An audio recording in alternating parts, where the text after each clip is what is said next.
में साला और आटा महंगा और क्या महंगा मरदा भुखे और जीना महंगा और मरना महंगा और रहना महंगा और बड़ा महंगा और लाहौर महंगा और लाहौर महंगा।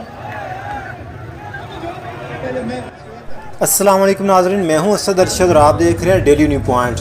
नाजरीन, लाहौर में कसीर तादाद में आवाम जो है वो सड़कों पर निकली हुई है और ये आवाम इमरान खान की कॉल के बगैर निकली है महंगाई के ख़िलाफ़, जिनमें ख़वातीन जो हैं वो बड़ी तादाद में शामिल हैं। मनाज़र आप देख सकते हैं कि लाहौर में बड़ी तादाद में जो लोग हैं वो सड़कों पर निकले हुए हैं, महंगाई के ख़िलाफ़ और बेरोज़गारी के ख़िलाफ़ निकले हुए हैं, जिनमें मर्द, ख़वातीन और बच्चे जो हैं वो शामिल हैं। बहुत बड़ी तादाद में रैली निकाली जा रही है।